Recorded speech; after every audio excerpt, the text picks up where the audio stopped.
오늘 10월 12일 주일 설교는 케빈 지사님이 요한일서 4장 13절에서 16절 말씀을 가지고 삼위일체 하나님의 사랑이라는 제목으로 설교를 전하시겠습니다. 이전에 요한일서를 공부하면서 우리는 아가페 사랑이 감정적이나 순간적인 느낌에 근거하지 않으며 그 사랑은 행동으로 나타난다는 것을 배웠습니다. 요한복음에서 저자는 자신을 6번이나 예수께서 사랑하시는 제자라고 표현했습니다. 그렇다면 왜 요한은 자신을 그렇게 불렀을까요? 다른 제자들 중 그와 같은 표현을 쓴 사람은 아무도 없었습니다. 그렇다면 요한이 이런 표현을 사용한 것은 교만함 때문이었을까요? 요한은 자신을 여러 가지 다른 방식으로 부를 수 있었습니다. 예를 들어 복음을 기록한 제자, 혹은 마태복음 17장 1절에서 8절, 마가복음 9장 2절에서 8절, 누가복음 9장 28절에서 36절에 기록된 것처럼 예수님께서 영화로운 모습으로 변하신 것을 본 제자 중 한 사람이라거나, 또는 요한복음 13장 23절에서 나오는 예수의 품에 기대어 앉은 제자라고 부를 수도 있었습니다.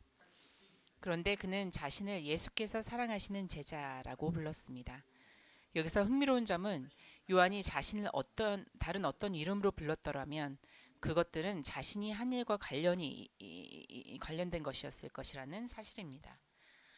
역시 우리는 종종 그런 식으로 자신을 소개합니다. 예를 들어 매니저라든지 팀 매니저처럼 자신의 역할이나 성취를 드러내는 칭호를 사용하곤 합니다. 하지만 요한이 택한 칭호는 자신이 공로를 내세울 수 없는 것이었습니다. 그는 자신이 예수님의 사랑을 선택한 것이 아니라 예수님께서 그를 사랑하기로 선택하셨기 때문입니다. 따라서 이 표현은 교만의 표시가 아니라 오히려 겸손의 표시였습니다. 요한은 자신이 행한 일들을 자랑하지 않았습니다. 그가 가장 자랑스러워했던 것은 바로 예수님께서 자신에게 주신 사랑의 선물이었습니다. 그렇다면 요한은 어떻게 예수님께서 자신을 사랑하신다는 결론에 이르게 되었을까요? 성경 어디에도 예수님께서 내가 요한을 사랑한다라고 직접 말씀하신 기록은 없습니다.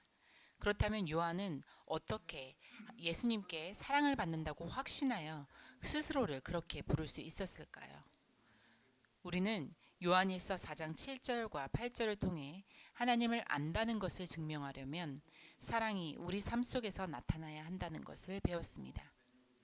이 사랑의 표현은 단지 우리가 마음 내킬 때만 하는 것이 아니라 지속적이고 일관된 사랑의 모습이어야 하며 하나님께서 우리를 사랑하신 것과 같은 사랑을 주변 사람들에게 실천하려는 우리의 노력이 포함되어야 합니다. 오늘 우리가 읽은 본문은 삼위일체 하나님께서 우리를 향한 사랑을 새 위격을 통해 어떻게 나타내셨는지 가르쳐 줍니다. 즉 하나님 아버지로부터 사랑이 흘러나오고 그 사랑이 하나님 아들 안에서 드러나며 그 사랑이 성령 하나님을 통해 우리에게 적용된다는 것을 보여줍니다. 먼저 13절 말씀을 살펴보겠습니다. 다 같이 읽으시겠습니다. 그의 성령을 우리에게 주셨으므로 우리가 그 안에 거하고 그가 우리 안에 거하시는 줄을 아느니라. 아멘. 이 구절은 하나님의 성령이 우리 안에 거하심으로써 우리가 하나님의 사랑을 확신하게 된다는 것을 가르칩니다. 즉 하나님께서 우리를 사랑하신다는 사실은 단순한 감정적인 사실이 아니라 그분의 영이 우리 안에 내주하심으로 나타나는 실제적인 사랑임을 보여줍니다. 12절에서는 하나님이 우리 안에 계신다고, 우리 안에 거하신다고 했지만 오늘 본문인 13절에서는 그 표현이 더 확장되어 우리가 하나님 안에 거하고 하나님이 우리 안에 거하신다는 상호적인 관계로 하고, 16절에서는 사랑 안에 거하시는 자는 하나님 안에 거하고 하나님도 그의 안에 거하시느니라 라고 말합니다. 이처럼 매번 서로 안에 거한다는 표현이 나올 때마다 그 증거가 함께 제시됩니다.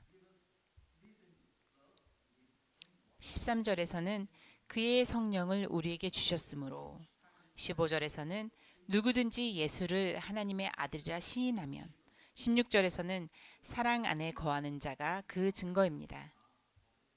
어떤 사람들은 이 세 구절을 하나님이 우리 안에 거하시는지를 시험하는 세 가지 기준으로 보기도 하고,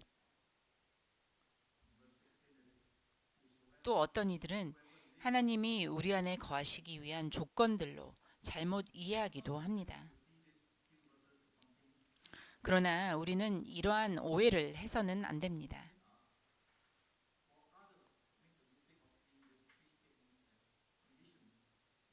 요한은 13절을 이로써 우리가 그 안에 거하고 그가 우리 안에 거하심을 아느니라. 아멘. 이라고 시작했습니다. 또한 NIV 성경에서는 이를 이것이 우리가 하나님 안에 살고 있음을 아는 방법이다 라고 번역했습니다.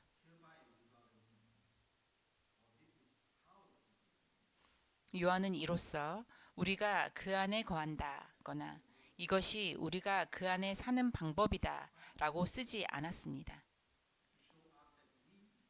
따라서 13절, 15절, 16절에 나오는 세 가지 증거는 우리가 하나님 안에 거하고 하나님이 우리 안에 거하신다는 사실을 보여주는 것이지, 하나님이 우리 안에 거하시기 위해 우리가 행해야 할 조건이 아닙니다. 이제 13절의 마지막 부분에 그의 성령을 우리에게 주셨다는 말씀에 주목해 보십시오. 하나님께서 우리에게 성령을 주셨습니다. 하나님께서는 자신이 우리 안에 거하신다는 것을 증명하시기 위해 성령을 우리에게 주셨습니다. 성령의 내주하심의 증거, 성령은 우리가 하나님의 자녀로 입양되었다는 인치심으로 주어졌습니다. 로마서 8장 15절에서 16절, 에베소서 1장 13절을 참조하시기 바랍니다. 에베소서 1장 13절 후반에서 바울은 이렇게 말합니다. 너희도 믿고 약속의 성령으로 인치심을 받았느니라. 아멘. 성령은 하나님의 약속을 확증하는 인으로 우리에게 주어졌습니다. 이 표현은 그리스도인들에게 매우 익숙하지만 실제로 그 의미를 명확히 설명하기는 쉽지 않습니다. 그렇다면 성령으로 인치심을 받는다는 것은 무엇을 의미할까요? 옛날에는 편지를 보낼 때, 특히 중요한 문서나 비밀스러운 메시지를 보낼 때 봉투를 밀랍으로 봉하고 아직 녹은 상태일 때 인장 도장을 눌러 찍었습니다. 이 인장은 특정한 가문이나 기관 혹은 개인을 상징하는 고유한 표식이었습니다. 이렇게 봉인된 편지가 수신자에게 전달되었을 때 인장이 손상되지 않고 그대로 있다면 그 편지는 중간에 열리거나 변조되지 않았음을 의미했습니다. 또한 그것은 그 편지가 진짜 발신자로부터 온 것임을 보증합니다. 이로부터 우리는 믿는 자가 성령으로 인치심을 받는다는 것은 성령의 인으로 참된 사람임을 확증받고 하나님의 아들로서의 아들 딸로서의 관계가 확실함을 검증받는 것임을 알 수 있습니다.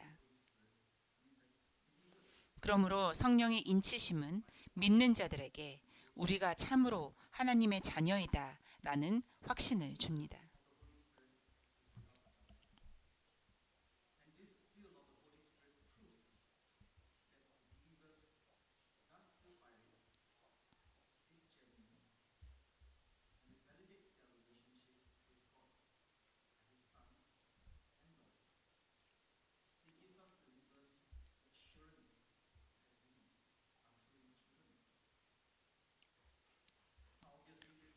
성령의 인치심은 분명히 우리가 눈으로 볼 수 있는 물리적인 밀랍 인장과는 다릅니다. 그렇다면 우리는 이렇게 질문할 수 있습니다. 우리가 성령으로 인치심을 받았다는 것을 어떻게 알 수 있을까요? 이에 대한 답은 로마서 8장 16절에 있습니다. 성령이 친히 우리 영과 더불어 우리가 하나님의 자녀인 것을 증언하시느니라. 아멘. 성령은 우리 영과 함께 우리가 하나님의 자녀임을 증거하십니다. 이는 두 영의 증거입니다. 하나는 우리의 영이고 다른 하나는 성령입니다. 우리는 스스로 우리의 자녀됨을 증언하며 성령도 동일하게 증언하고 계십니다. 이렇게 성령은 우리가 하나님의 자녀라는 사실을 확증해 주십니다.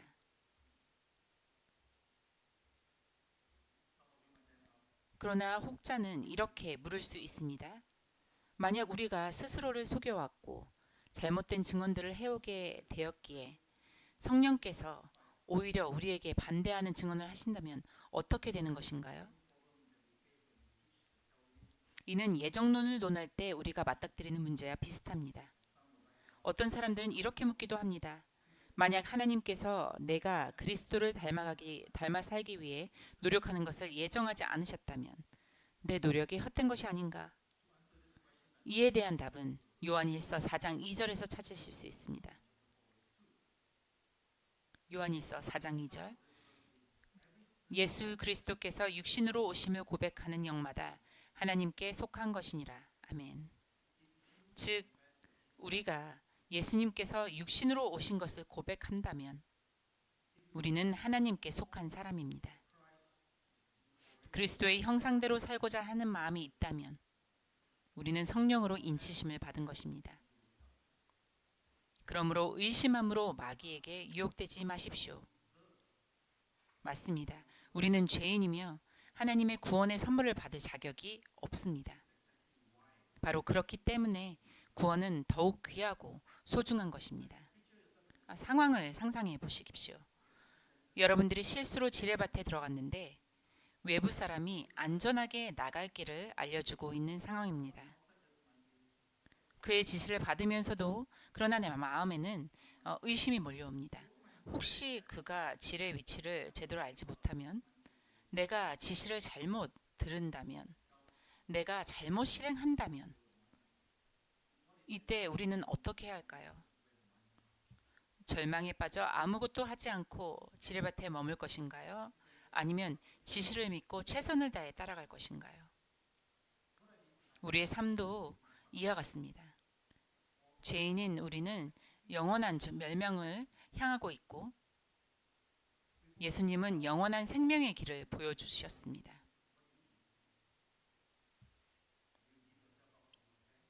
우리는 절망할 것인가요? 아니면 최선을 다해 순종할 것인가요?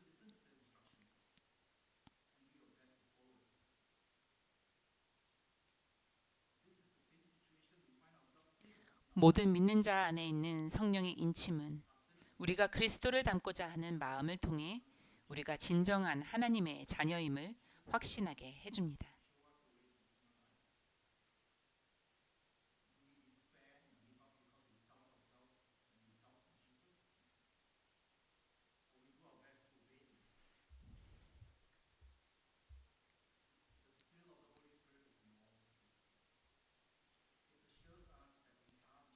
성령께서 하나님의 사랑을 우리 마음에 부어주십니다.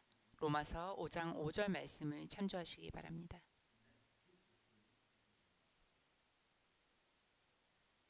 이렇게 성령의 인치심은 하나님께서 우리를 사랑하신다는 사실을 보여줍니다. 로마서 5장 5절에서 말씀하시기를 소망이 부끄럽게 하지 아니함은 우리에게 주신 성령으로 말미암아 하나님의 사랑이 우리 마음에 부은 바 됨이니라. 아멘. 하나님의 사랑이 성령으로 말미암아 우리 마음에 부어졌다. 하나님께서 우리 마음에 자신의 사랑을 부어주시기 위해 성령을 보내셨다는 것, 이것이 하나님의 사랑의 아름다움입니다. 하나님께서 우리에게 주시는 사랑을 적용하는 분은 바로 성령이십니다. 만약 성령께서 하나님의 사랑을 우리에게 적용하지 않으신다면 우리는 하나님의 사랑을 경험할 수 없습니다. 그리고 하나님의 사랑을 경험하지 못한다면 하나님의 사랑을 서로 나눌 수도 없습니다. 요한일서 4장 11절에서 배우듯이 하나님께서 우리를 사랑하셨으므로 우리도 서로 사랑해야 합니다. 그러므로 우리가 하나님의 사랑을 경험하지 못한다면 어떻게 서로 사랑할 수 있겠습니까? 하나님께서는 우리가 지킬 수 없는 명령을 주시지 않았습니다. 성령께서 하나님의 사랑을 우리 마음에 부어주셔서 우리가 서로 사랑하라는 하나님의 명령을 들을 수 있도록 힘을 내야 합니다.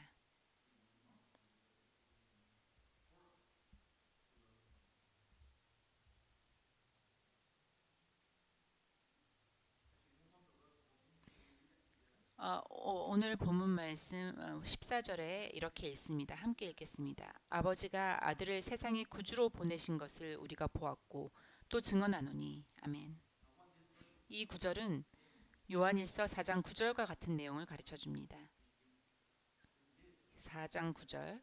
하나님의 사랑이 우리에게 이렇게 나타난 바 되었으니 하나님이 자기의 독생자를 세상에 보내심은 그로 말미암아 우리를 살리려 하심이라. 아멘. 곧 성부 하나님의 사랑이 세상에 나타난 방법은 그분이 성자 하나님을 보내셔서 세상을 구원하게 하신 것이라는 뜻입니다.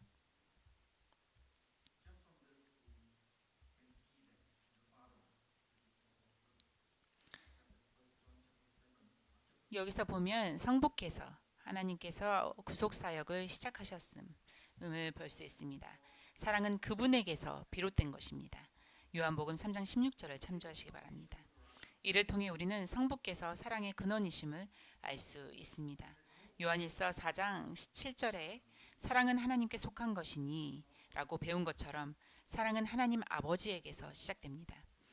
그분의 구원의 선물은 우리를 향한 사랑에서 비롯된 것입니다. 만약 하나님 아버지께서 우리를 사랑하지 않으셨다면 우리를 구원하시겠다는 뜻을 세우실 이유가 전혀 없었을 것입니다. 우리의 구원을 위해 지불되어야 했던 대가는 하나님의 아들의 낮아지심, 고난, 그리고 죽음이었습니다. 그 대가는 무한히 크고 값비싼 것이었기에 우리에 대한 하나님의 사랑이 그토록 크지 않았다면 감당할 수 없는 비용입니다. 요한복음 3장 16절에 말하듯이 하나님이 세상을 이처럼 사랑하사 독생자를 주셨으니 이는 그를 믿는 자마다 멸망하지 않고 영생을 얻게 하려 하심이니라. 아멘. 하나님께서는 세상을 사랑하셨습니다. 우리를 영원한 멸망으로부터 구원하시기 위해 독생자를 보내주실 정도로 우리를 사랑하셨습니다. 하나님께서는 창세 이전부터 우리를 구원하시기로 계획하셨습니다. 에베소서 1장 4절에서 5절은 이렇게 말합니다. 곧 창세전에 그리스도 안에서 우리를 택하사 우리로 사랑 안에서 그 앞에 거룩하고 흠이 없게 하시려고 그 기쁘신 뜻대로 우리를 예수 그리스도로 말미암아 자기의 아들들이 되게 하셨으니. 아멘. 즉 하나님은 세상이 창조되기도 전에 우리가 존재하기도 전부터 예수 그리스도의 사역을 통해 우리를 자녀로 삼기로 선택하셨습니다. 이 모든 것은 그분의 기쁘신 뜻과 자유로운 선택에 따른 것이며 그분이 우리를 사랑하시기로 선택하셨기 때문입니다. 우리가 하나님을 먼저 사랑한 것이 아니라 사랑은 하나님으로부터 비롯되었기 때문입니다. 만약 하나님께서 우리를 사랑하지 않으셨다면 우리는 사랑을 알지 못했을 것이고 따라서 하나님을 사랑할 수도 없었을 것입니다. 하나님은 우리가 사랑을 받을 만해서 사랑하신 것이 아닙니다. 그분은 우리가 존재하기도 전에 이미 우리를 사랑하기로 결정하셨습니다. 이것은 아이를 기다리는 부부의 사랑과 매우 유사합니다. 부부는 아이가 잉태되기도 전에 이미 그 아이를 사랑하기로 결정합니다. 그리고 아이가 잉태되었다는 소식을 들었을 때 또 아이가 태어났을 때 느끼는 기쁨과 사랑은 단단하게 굳어진 사랑이 될 것입니다. 그러나 이러한 인간의 사랑조차도 하나님께서 우리를 향해 가지신 사랑에 비하면 아주 희미한 그림자에 불과합니다. 하나님께서 우리를 사랑하셨기에 그분은 자신의 뜻으로 우리를 구속할 계획을 시작하신 것인지 독생자를 보내신 것은 어떤 외적 상황 때문이 아니었습니다.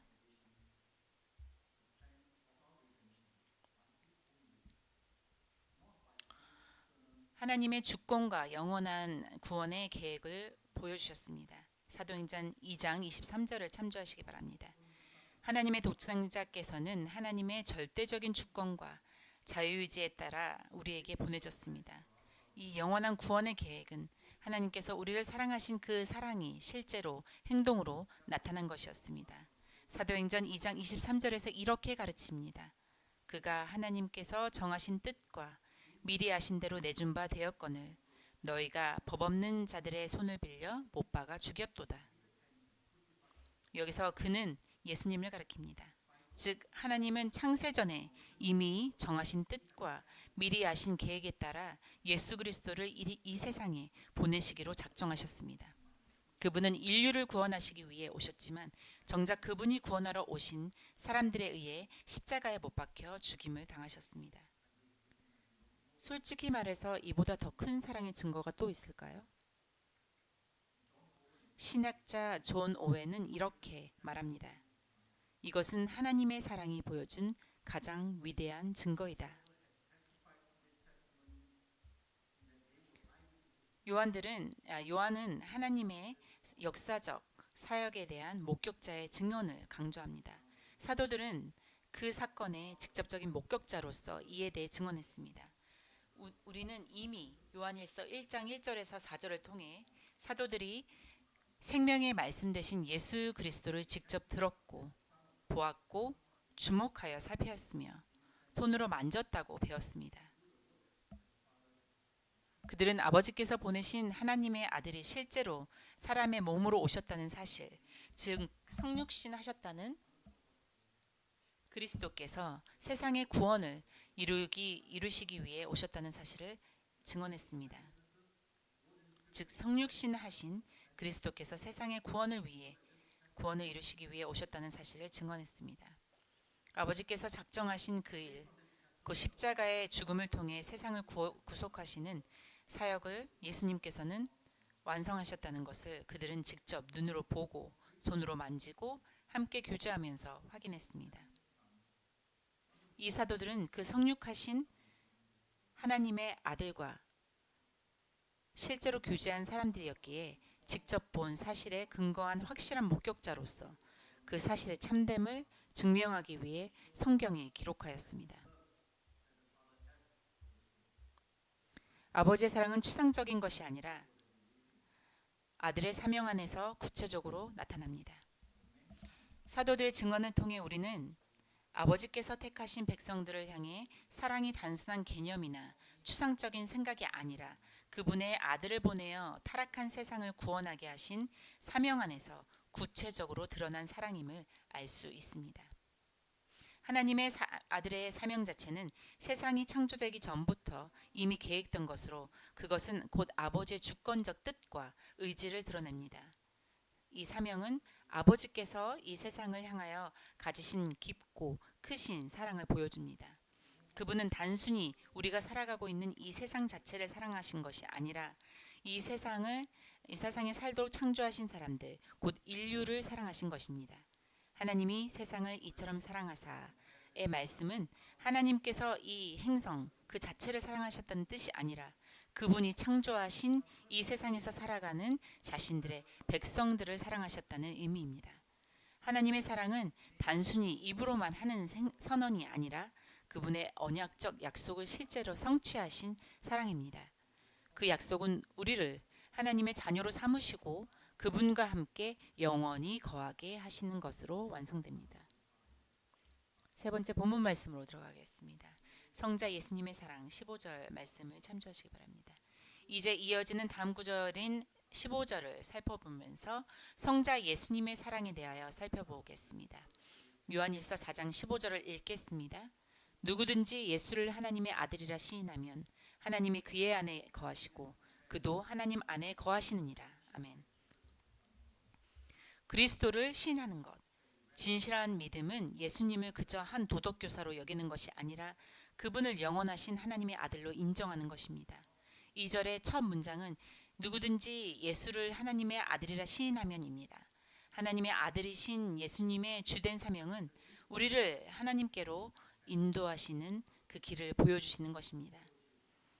요한복음 14장 6절 말씀입니다. 예수님께서 이르시되 내가 곧 길이요 진리요 생명이니 나로 말미암지 않고는 아버지께로 올 자가 없느니라. 아멘. 예수님께서 제시하신 그 길은 바로 성자 예수님 자신을 통하는 길이었습니다. 사도 요한은 15절의 첫 문장에서 그 길은 바로 예수님을 하나님의 아들로 시인하는 것이라고 가르쳐 주었습니다. 물론 여기서 말하고 있는 시인하는 것이 단순히 예수님이 하나님의 아들이시다라는 사실을 입으로만 인정하는 것이 아님을 기억해야 합니다. 아시다시피 복음서에서 나오는 악한 영들조차도 예수님을 지극히 높으신 하나님의 아들이라고 인정했지만 우리는 그들이 구원을 받지 못함을 알고 있습니다. 같은 원리가 사람에게도 적용됩니다. 이 구절에서의 시인하다라고 번역된 헬라어는 호모로게오로 이 단어는 단순히 시인하는 것을 넘어 공개적으로 선언하며 충성을 맹세하고 강하게 주장하다의 의미를 포함하고 있습니다. 따라서 단순히 예수님이 하나님의 아들이라고 말하는 것은 구원의 충분 조건이 될 수 없습니다. 이 구절이 말하는 것은 예수님께 충성을 맹세하고 예수님께서 신성을 지니신 사람이신 것과 그분이 그저 한 신의 아들이 아니라 바로 하나님이신 것을 믿는 것입니다. 요한복음 3장 16절의 후반부에는 이렇게 가르칩니다. 이는 그를 믿는 자마다 멸망하지 않고 영생을 얻게 하려 하심이라. 아멘. 예수님을 믿는다는 것은 단순한 추상적 동의가 아니라 예수님의 전체를 믿는 것, 곧 그분의 인성과 신성, 가르침, 행적, 그리고 특히 그분의 사명까지 이 모든 것을 포괄적으로 믿는 것이어야 합니다. 예수님이 사람이고 위대한 선생이라고 믿지만 하나님은 아니라고 믿는 자들처럼 예수님의 한 부분만을 믿는 것은 충분하지 않습니다. 그것은 마치 우리가 성경에서 우리가 믿기 쉬운 부분들만 선택해서 믿는 것이 아니라 성경 전체를 믿어야 하는 것과 같습니다. 우리는 요한복음 3장 16절의 약속을 얻기 위해서 예수님의 전체를 다 믿어야 합니다. 순종 안에서의 사랑, 죽기까지 순종하신 성자 예수님의 사랑은 완전한 사랑을 드러냈습니다. 예수님의 우리에 대한 사랑은 성부 하나님께서 세상에서 그분께 맡기신 사명을 향한 그분의 순종을 드러냈습니다. 우리가 이미 다루었듯이 거룩하신 하나님이신 예수님께서 낮아지심으로 죄인들 가운데서 사신 것은 얼마나 어려운 일이었겠습니까? 지극히 거룩하신 분께서 죄인들과 함께 살며 이곳에서 죄를 보고 듣고 경험하셨습니다. 그분의 심정이 어땠을지 상상할 수 있으시겠습니까? 마치 무릎까지 오물 웅덩이에 빠져 있는 사람과 같았을 것입니다. 그런 상황 속에서도 사는 것을 상상하실 수 있겠습니까? 제가 그런 상황이라면 그 냄새와 감격만으로도 저는 아무것도 못하고 굳어 버릴 것입니다. 예수님께서는 가장 혐오하는 죄악 속에 잠겨 계시는 상황 속에서도 우리에게 하나님께 나아가는 길을 보여주셔야 하는 그 사명을 이루어야만 했습니다. 아버지를 향한 그의 순종은 아버지께서 맡기신 일을 행하시려는 겸손과 복종으로 드러났습니다. 우리는 그분의 순종이 아버지를 향한 사랑 때문이라고 생각할 수 있겠지만 그것은 틀린 말이 아니었습니다. 그러나 우리는 이 순종이 단지 아버지를 향한 사랑 때문만이 아니라 그분의 백성인 우리를 향한 사랑으로 인해서이기도 하다고 믿습니다. 예수님께서 이 세상에 오셔야 했던 주된 이유 중 하나는 구원의 사역을 완성하고 그분의 백성을 대신하여 대속적인 죽음으로써 아버지의 진노를 달래기 위해서였습니다. 율법은 율법은 아버지께서 세우셨으므로 그분의 진노를 달래기 위한 조건들도 역시 아버지께서 정하신 것이었습니다. 우리가 죄를 지어 성부 하나님을 노하게 하였으므로 그 대가로 그분의 진노를 받는 것은 당연한 결과입니다.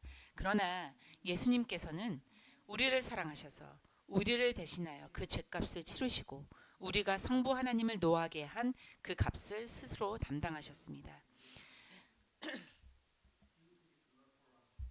바울이 빌립보서 2장 8절에서 사람의 모양으로 나타나사 자기를 낮추시고 죽기까지 복종하셨으니 곧 십자가에 죽으심이라고 쓴 것처럼 예수님께서는 우리를 향하신 사랑 때문에 죽기까지 순종하셨습니다. 벨직 신앙 고백서 제26조에는 이렇게 적혀 있습니다. 하늘에도 또는 땅의 피조물 가운데서도 우리를 예수 그리스도만큼 사랑하는 이는 아무도 없습니다. 그리스도를 통해서 믿는 자들은 하나님과 화목하게 됩니다. 우리의 죄의 값을 치르신 예수님께서는 하늘에서 하나님 아버지의 우편에 앉아 여전히 그분의 백성을 위해 일하고 계십니다. 그분은 지금도 우리를 중보하시며 우리를 아버지와 화목하게 하십니다.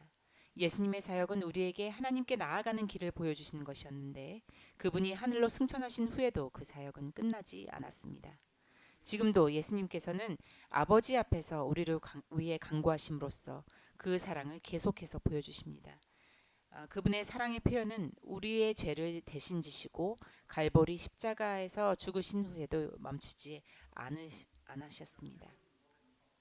우리에게 이미 우리를 이토록 사랑하시는 중보자가 있는데 무엇이 더 필요하시겠습니까? 우리가 법정에 서게 된다면 우리는 우리를 위해 온 힘을 다해 싸워주실 변호사를 원할 것입니다. 그저 돈벌이의 수단으로 사건을 처리하는 변호사에게 변호를 맡기고 싶지 않을 것입니다. 그렇다면 당신을 진심으로 사랑해서 싸워줄 변호사는 어떻습니까? 우리는 예수님 안에서 그러한 변호사를 가지고 있습니다. 그분은 우리를 사랑하시며 우리에게 가장 좋은 것을 원하셔서 아버지 앞에서 온 마음과 힘을 다해 우리를 위해 간구하십니다. 벨직 신앙고백서 제26절을 또 인용하겠습니다. 만약 우리가 다른 중보자를 찾아내야 한다면 우리가 그분의 원수 되었음에도 우리를 위해 자기 목숨을 내어주신 그분보다 더 우리를 사랑하신 분이 어디 있겠습니까? 우리를 위해 죽기까지 사랑하신 그분보다 더 큰 사랑으로 중보해 주실 이는 이 세상 어디에도 없습니다. 성자 예수님의 사랑은 우리 각 사람을 향한 개별적인 사랑입니다. 그 사랑은 예수님께서 우리를 위해 십자가에서 죽으심으로 완성되었고 그 사랑은 그분을 믿는 모든 사람에게 성령님을 통해 정형되어집니다. 그분의 사랑은 희생적인 사랑이며 그 사랑은 십자가에서 분명히 드러났습니다. 요한복음 15장 13절은 말합니다. 사람이 친구를 위하여 자기의 목숨을 버리면 이보다 더 큰 사랑이 없나니. 아멘. 예수님은 이 가장 큰 사랑으로 우리를, 그분의 백성을, 그분의 친구들을, 그분의 형제들을 사랑하셨습니다. 오늘의 본문의 마지막 구절인 16절을 읽으시겠습니다. 하나님이 우리를 사랑하시는 사랑을 우리가 알고 믿었노니 하나님은 사랑이시라. 사랑 안에 거하는 자는 하나님 안에 거하고 하나님도 그의 안에 거하시느니라. 아멘. 이 구절에서 사도 요한은 앞에 세 구절에서 언급한 생각들을 하나로 묶어 결론을 내리고 있습니다. 삼위일체 하나님께서는 본질에 있어서 하나이시며 뜻에서도 하나이시고 사랑에서도 하나이십니다. 비록 성부, 성자, 성령님의 사역은 구별되고 각각 다른 역할을 하지만 그 모든 사역들은 하나의 하나님의 사랑 안에서 비롯되었습니다. 성부의 사랑, 성자의 사랑, 성령의 사랑, 이 세 분의 사랑의 역사들은 결국 하나로 모여 완전히 조화로우신 하나님의 사랑의 실제를 이루십니다. 하나님의 사랑의 하나됨. 우리는 성부 하나님께서 우리를 향하신 이 신령하신 사랑을 시작하신 분이라는 것을 보았습니다. 성자 예수님은 그 신령하신 사랑을 우리 눈에 보이는 방식으로 실현하신 분이셨습니다. 그리고 성령님은 그 사랑은 우리 안에 거하심으로써 우리에게 적용하신 분이십니다. 프란시스 트레틴의 말을 인용하겠습니다. 하나님의 사랑은 근원이고 그리스도의 사명은 통로이며 성령의 거하심은 그 사랑을 묶는 끈입니다. 인용을 마칩니다.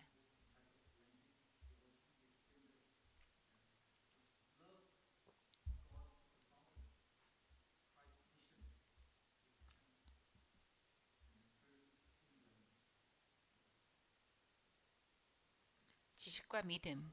우리는 하나님의 사랑을 알고 있습니다. 알고 믿습니다.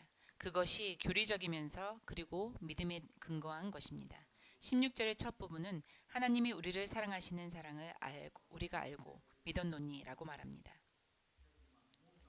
이 구절은 하나님의 우리를 향한 사랑이 교리적인 동시에 믿음에 기초한 것임을 가르쳐 줍니다. 교리적이라는 말은 그것이 성경을 통해 우리에게 가르쳐진 지식으로서 우리가 알고 있는 것을 의미합니다. 우리가 성경을 읽을 때 하나님의 사랑에 대해 배우며 하나님께서 사랑이시다는 진리를 알고 복음의 메시지가 우리를 향하신 하나님의 사랑에서 비롯된 것임을 알게 됩니다. 그러나 단순히 머리로만 아는 지식만으로는 충분하지 않습니다. 하나님께서 우리를 사랑하신다는 것을 아는 것만으로는 부족합니다. 예수님께서 하나님의 아들이시라는 것을 아는 것만으로는 충분하지 않은 것과 같습니다. 우리는 그것을 믿어야 합니다. 믿음이란 우리가 성경을 통해 알게 된 지식을 진리로 받아들이고 마음으로 확신하는 것입니다.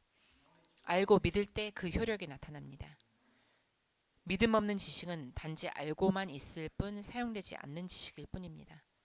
마치 자동차는 있지만 운전면허가 없어 사용하지 못하는 사람과 같습니다.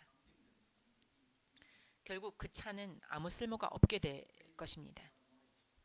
반대로 지식 없는 믿음 역시 무의미합니다. 믿음은 반드시 진리의 지식 위에 세워져야 하기 때문입니다. 아무것도 모르면서 믿는 것이 어찌 올바른 믿음이겠습니까? 기독교의 믿음은 맹목적인 믿음이 아닙니다. 그것은 하나님께서 성경을 통해 우리에게 계시하신 지식 위에 세워진 믿음이며 그 지식이 진리임을 믿고 신뢰하는 것입니다. 사랑 안에 거한다는 것은 곧 하나님 자신 안에 거한다는 것을 의미합니다. 왜냐하면 하나님의 본질은 사랑이기 때문입니다. 16절의 마지막 부분인 우리가 하나님 안에 거하고 하나님이 우리 안에 거하심을 말하고 있습니다. 우리가 사랑 안에 거한다면 그것은 곧 우리가 하나님 안에 거한다는 뜻입니다. 왜냐하면 요한일서 4장 8절이 가르치듯 하나님은 사랑이시기 때문입니다. 우리가 사랑 안에 거한다면 우리는 반드시 하나님 안에 거하는 것입니다. 이는 우리가 하나님과 참된 교제를 나누며 하나님 안에 참여하고 있음을 의미합니다. 이 하나님 안에서의 참여는 우리를 변화시켜 우리가 주변 사람들에게 하나님의 사랑을 비추게 합니다. 우리가 하나님의 사랑 안에서 깊이 스며들수록 그 사랑이 우리의 성품이 되고 이어서 우리의 행동 속에서도 드러나게 됩니다. 이것이 바로 하나님께서 우리에게 베푸신 사랑이 세상에 드러나는 참된 증거가 되는 것입니다. 결론을 맺겠습니다. 오늘의 본문 말씀 4구절에서 사도 요한은 삼위일체 하나님으로부터 오는 삼위일체적 사랑을 우리에게 보여주셨습니다.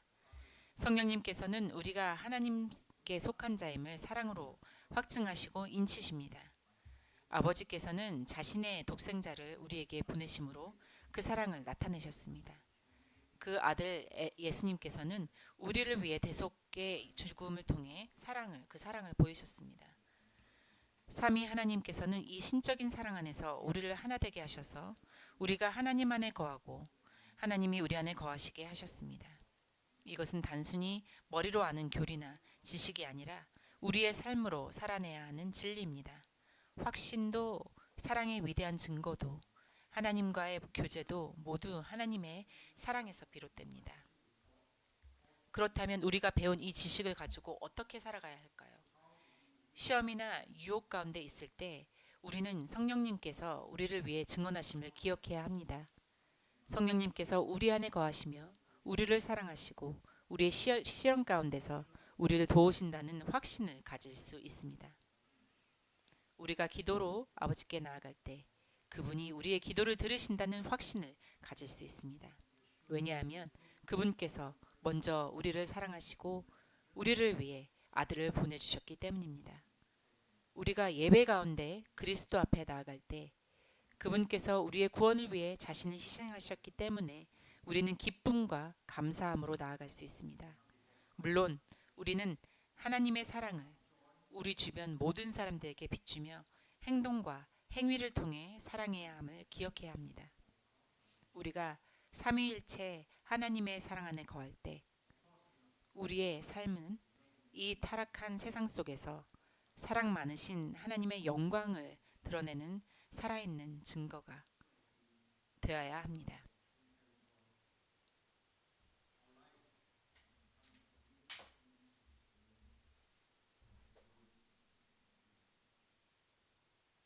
말씀을 마치겠습니다. 기도하시겠습니다.